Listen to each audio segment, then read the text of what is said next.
Welcome to the Workamper Show, a podcast devoted to helping you discover how to finance your RV travel dreams. I'm Steve Anderson, the president of Workamper News.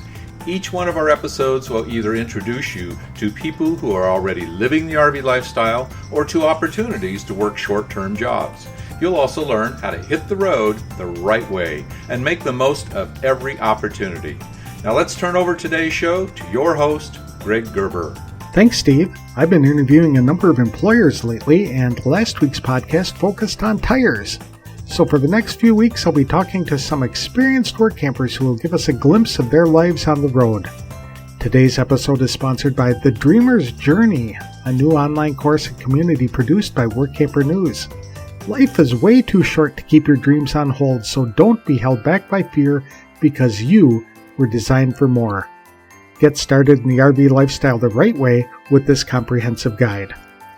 Dreamers can participate in 2 online events every week to learn things like what type of RV to buy, goal setting, how to budget for the adventure, developing a positive mindset, where to call home, and how to find a job or start a mobile business.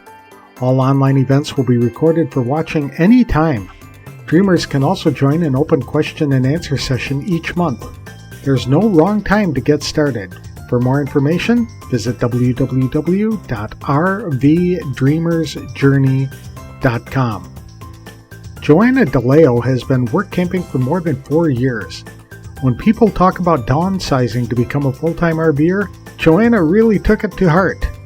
She started by living in a teardrop trailer, then upgraded to a 13-foot travel trailer. Then she moved into a 16-foot trailer and recently decided that it was time for a 19.5-foot RV. While some folks may still find that cozy, Johanna shares the space with her 100-pound dog, Kia. She learned about work camping when traveling through Wyoming, where she stayed at a campground that did not offer any full hookup sites, except for one campsite. Johanna inquired how that couple snagged a full hookup site, and they described their duties as campground hosts. That fall, Johanna had her first position as a campground host in Minnesota. The idea of staying in one place long enough to really experience the area and then moving on to a new adventure is what attracted Johanna to the work camping lifestyle in the first place. Many of her jobs have been volunteer positions, but she has worked as an assistant activities director for a rather large campground in Texas. She also enjoys helping out in the office at the campgrounds where she's work camping. Johanna describes some of the favorite places she has visited, as well as a number of locations that remain on her bucket list of things to do. She's particularly attracted to scenic places. The former vice president of administration for a college in New York, the change of pace offered by work camping suits Johanna just fine. Although she probably doesn't need to work, she does so to support her travel lifestyle, and it helps make RVing more affordable. Johanna shares some insight as to how she finds various work camping jobs and how some places have actually sought her out as a prospective work camper. To fill us in on how she got started work camping, what she's doing at the moment, and what she plans on doing next, please welcome Johanna D'Aleo to the show. Thanks for joining me today, Johanna. I really appreciate it. How long have you been RVing? Hi. Hi there. How long have you been RVing? About 4 years. 4 years. And has that been full-time the entire time that you've been on the RV? No? No. The first few years I was traveling in one of those little teardrop campers, mostly just in the summer. And then I got a Scamp, a 13-foot Scamp, and after a few months I traded it for a 16-foot Scamp, and after a little while more I traded it for a 19.5-foot Jayco. Okay. So you live in a 19.5-foot Jayco travel trailer. That's cozy. With a 100-pound dog. With a 100-pound dog. What's the dog's name? Kaya. Kaya. Oh, that's fun. What kind of dog is she? Or he? She's a Rhodesian Ridgeback. Okay. And what prompted you to get into the RV lifestyle in the first place? I was traveling in the Scamp, and I happened to stop at a campground in Wyoming, in the Wind River Canyon, and it was all, they had water hookups, but not at your site. everything was like remote. But there was one RV there that had full hookup. And I went over and I said, wow, how do you get this site? And they said, oh, we're the campground host. So till then, I didn't know what that was. And that was in the summer of 2017. So I was just going around over the summer, different places, and I started looking, and I went on workamper.com. My first position was that September. I was a campground host in Minnesota. That was my first one. Okay. And I only did it for a month. And then I came home for the winter, and by the time I live in New York. I have a house. Well, I had a house in New York. It's closing in about a week. Then I decided, oh, this is more fun than driving all over the place is fun, but staying in one place for a while and getting to see everything, I really enjoy. So then in March, I was a campground host in Virginia. And then I went back home for the summer, did a couple of New York State hosts. They call it some other thing. They don't call it campground host. And they only do, New York State does 2 weeks at a time. So I did 2 of those. And then when it got to be approaching fall, I applied for a position in Southeast Texas, and I stayed there all winter, came up here to Utah, went home for a couple of months in the summer, did the same thing last year. So that's what I've been doing. That's neat. So the jobs that you prefer while work camping are primarily that of campground host. Actually not. My volunteer positions were campground host, but when I went to the winter in Texas, I was an assistant activities director. Here in Utah, I work in the office. I do some little bits of cleaning or changing a light bulb, but mostly I work in the office. And the same thing last winter at a different park in Texas, I worked in the office. Mm-hmm. Have you found a favorite job yet? Not really. I like working in the office. I like greeting the guests and meeting different people. I had another one in New Mexico. I don't remember when that was, a few months. Okay. That's Same thing in the office. Was there a favorite place that you visited? I love Escalante, where I'm here now, and there's a lot of places in Wyoming I really enjoy. Mm-hmm. I like the hiking, the scenery. Escalante, I was here last year for half of the season, and I've been here now since March, and you can't see everything there is to see here. In Utah, or just that park? Just in this section of Utah. Wow. It's really amazing. Even when you just drive to go to the grocery store, you end up pulling over and saying, whoa, look at that, Mm-hmm. The scenery is amazing. Sure. What attracted you to work camping? I wanted a full hookup site. Okay. And I wanted to see different places. And I didn't really want to just pay to stay someplace for a month. Okay. So this was good for me. So you kind of had a travel bug and saw work camping as a way to get a free campsite. Mm-hmm. Okay. Neat. And sometimes I get paid. I mean, it varies. Mm-hmm. Most of South Texas, you don't get paid. You just work for your site. Here, it's a mixture. So. What did you do before you started RVing? I was the vice president for administration at a City of New York college. Oh my, that sounds like a prestigious job. Yeah, when I think about it now, I probably wouldn't last a day. Sure. So in your current job, you said you work in the office, and so that involves checking in guests and things like that? Correct. Providing information. We have a lot of handouts here for hiking maps, really strongly expressing to guests that they need to take water with them. They need to have gallons in the car. It's hot. Some of these hikes are fairly easy. Some are very strenuous. And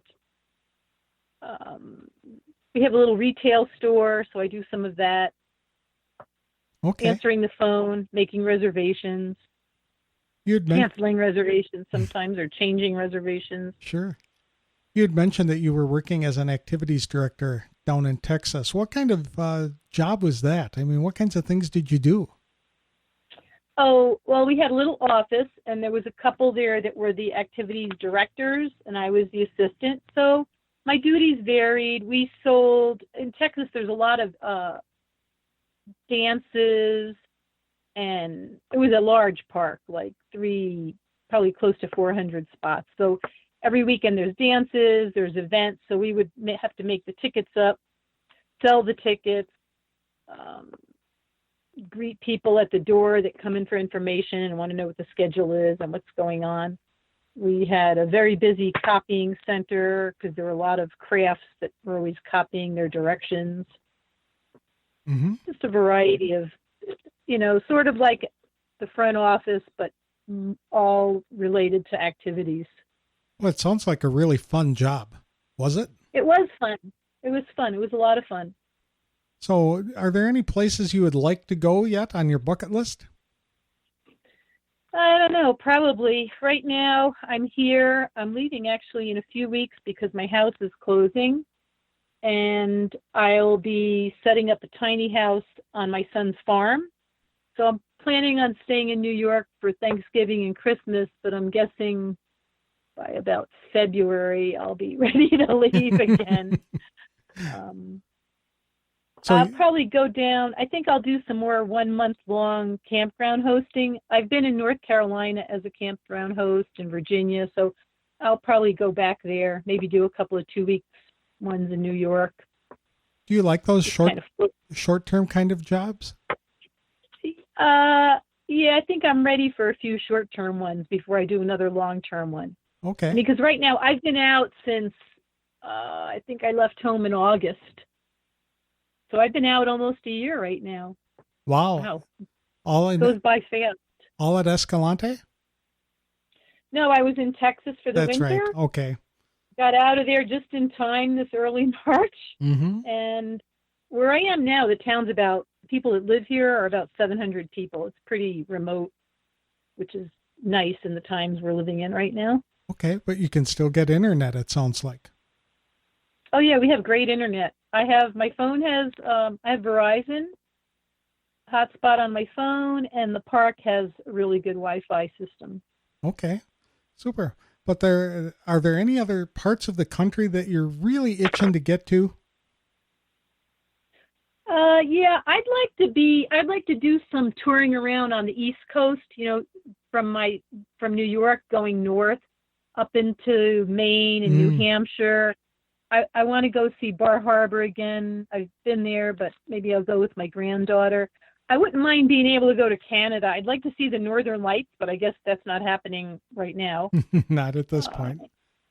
But I suppose I could go northern Montana or northern Minnesota, someplace up there, and see them there. How many grandkids do you have? 3. 3. 2 in Iowa and 1 in New York. Okay. And have you taken any of them camping with you? No, but my granddaughter in New York probably will come with me. Okay. Super. Some of those short trips. Yeah, that sounds like a neat way to really get to know your grandchildren and bond with them. Mm-hmm. Mm-hmm. Have you faced any challenges since you've been on the road? Not too bad. One time my tire minder decided to let all the air out of my tire. Oh. But it was just that. And I lucked out because I was just coming right up. I was like on I-80, I think, and sometimes the exits are far apart. But luckily I was coming right up to an exit, and I saw the pressure going, 50, 45, 40. So I just pulled right off. And luckily there was a gas station and a tire store right next door. And they filled me up with air, and there was no leak. It was the tire minder. The sensor failed. Oh, wow. So, yeah, not too much.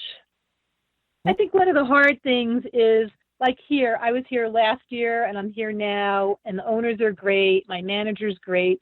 And now I'm going to leave, Mm-hmm. So that part's a little sad. Yeah, you sound like you enjoy these short-term kind of jobs. And I know other people enjoy the longer-term jobs where they're working for 6 to 9 months before moving on. I guess that there's advantages to both. Mm-hmm. Mm-hmm.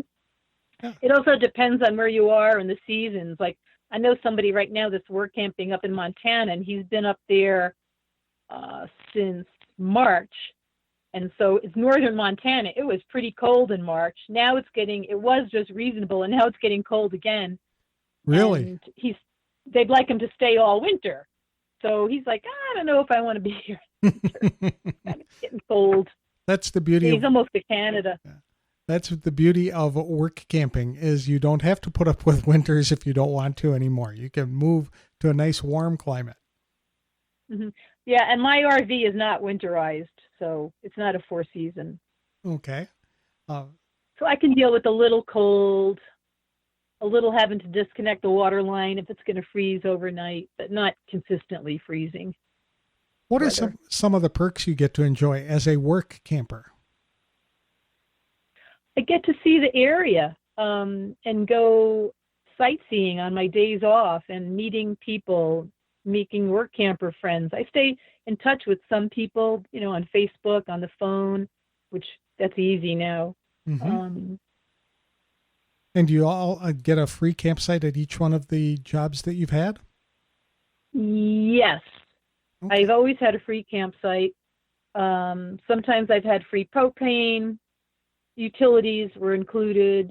Laundry, where I am now, laundry is included, which, it's not a big deal, but figure you're probably saving $10 a week on laundry, some of these machines. Mm-hmm. It's just nice not having to move around all the time. Mm-hmm. To me, I mean, when I go home to New York now, I'll take probably about 2 weeks and stop and see some things, but it's a little tough right now anyway. We all know that. Yes. Was there anything that you did to prepare for the work camping and RV lifestyle? Not really. More preparing on dealing with the RV. I mean, I started out with a teardrop camper that was hardly any maintenance, checking the air in the tires. That's about it. And then the Scamp was pretty easy to maintain. When I moved to this bigger RV, it was just a matter of learning where things are, where are the fuses, and how does the water system work. And there's a lot of help online. I belong to a JCO Facebook group, and there's always people asking questions, or sometimes I ask a question. So more learning about the maintenance of the RV. Okay. But as far as the lifestyle is concerned, it's something you sort of picked up on your own. I mean, it sounds like you maintained a residence in New York, so you didn't have to worry about selecting a domicile state or anything like that? Correct. And I just forward my mail to wherever. I have a P.O. box at home, and I forward my mail here. And now that I'm leaving, I cancel it. Mm-hmm. I know some people do those mail services, but I hardly get any mail anyway. If I get like one piece of mail every couple of weeks, that's a lot. I do everything online. Mm-hmm. Yep. You can set up everything so that all of your bills and all of your notifications and things like that all come electronically. Mm-hmm. It really is. Yep. I don't know what people get when they get their mail anymore, except birthday cards and things like that. Yeah, or memberships. Sometimes they send me, I'm a certified hypnotist, so that stuff comes in the mail, my magazine. Okay. Have you done any of that when you've been on the road? Like working for clients? Not lately, but I did a couple of times when I was at campground and people saw on Facebook that I was hypnotist. They said, "Oh, can you hypnotize me to lose a few pounds or to stop smoking?" So here and there I do it. I don't promote it aggressively. If it happens, it happens. Mm-hmm. And it's been successful for those folks? Yeah. Yeah. Yep. How does that work? You have to be motivated, and you have to want to change whatever it is that you're trying to change. Right. You can't be like the partner says you need to stop smoking, go get hypnotized. That's not going to work. That's right. It starts with the mind. And yep, very good.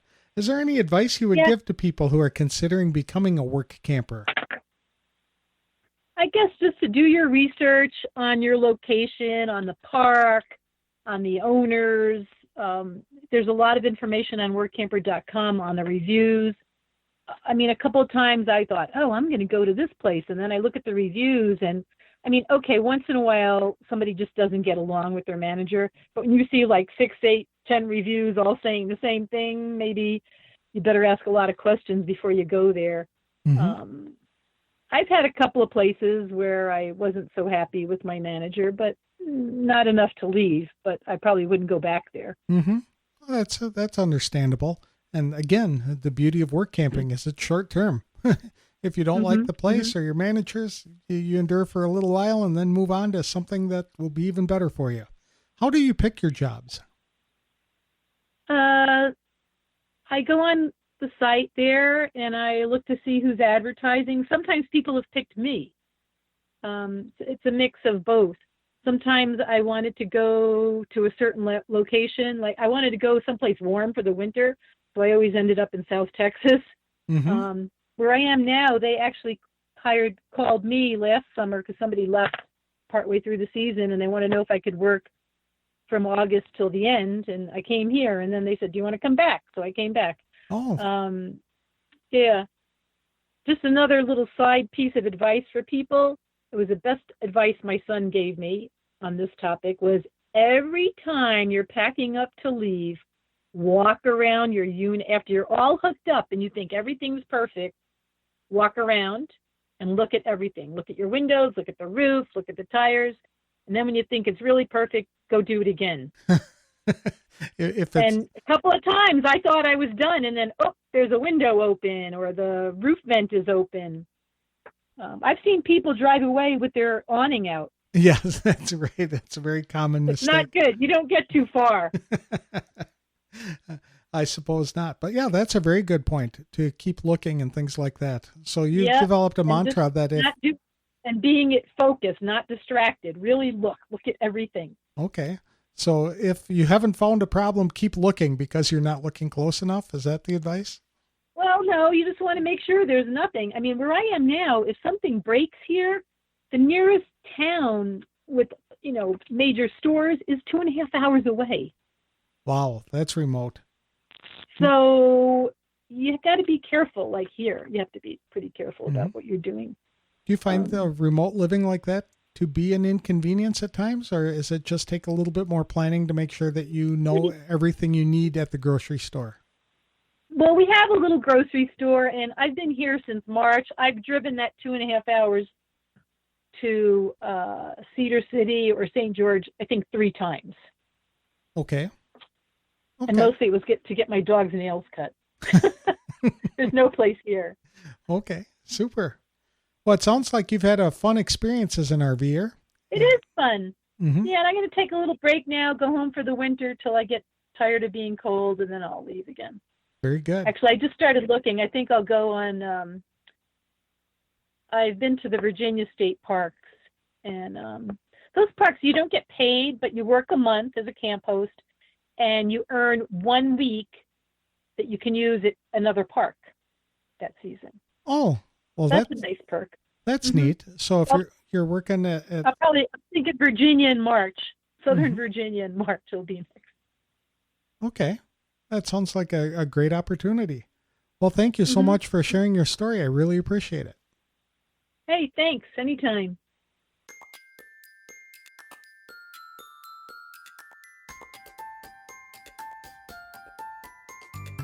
I'd like to thank Johanna D'Aleo for sharing her experience with us. It sounds like she's having a great time visiting a variety of places and meeting new people. Fortunately, Johanna has not experienced any truly difficult challenges on the road, but one experience watching the pressure drop on one of her tires while traveling down the road really points to the need for a good tire pressure monitoring system. It alerted her to the problem in time for her to pull into a service center to get the tire fixed before she wound up stranded on the road in some remote area. Johanna offers great advice to learn as much as you can about your RV before you leave, such as where the fuses are located and how the water system works. She found a great resource in a Facebook group for Jayco owners, and she can often find answers to other problems online.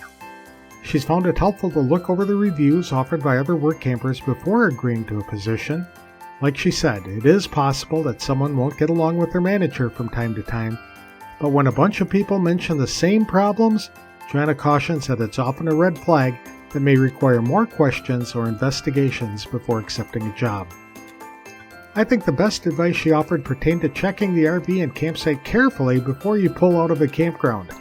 And even though you follow a checklist and think everything is perfect, Do another walk around before leaving just to make sure you haven't left anything behind. The doors and cabinets are shut and the windows are closed. After a long day of travel, especially if you're towing an RV, you won't want to get to the destination only to realize you left a window open through the rainstorm, or a bottle of soda you left on the counter fell off, burst, and rolled around your RV. Some of the things about RVing can only be learned by experience, yet it's possible to learn from the experiences and mistakes of others. Workamper News offers classes like The Dreamer's Journey to teach people about what they need to know about RVing and work camping before they hit the road. The new Small Biz RVer course helps people run businesses from their RVs. There's also a Facebook group for Gold, Diamond, and Platinum members where they share tips, ask questions, and get answers. The Workamper News magazine and daily hotline emails can help you find the right job in whatever area of the country you'd like to visit. Be sure to check out all the features and benefits of work camping by visiting www.workamper.com. This episode is sponsored by the National RV Training Academy in Athens, Texas. The Academy's one-week live training or home study course will teach you everything you need to know to fix about 80% of the problems people experience with their RVs. You can also sign up for additional training to become an RV inspector, campground technician, or to provide mobile RV service. For more information, visit www.nrvta.com. That's all we have for today's show. Next week, I'll be interviewing another work camper about her experiences. She'll take away every excuse you have as to why work camping won't work for you. I'm sure you'll enjoy that show. We'll see you next week on The Work Camper Show. Thanks for listening.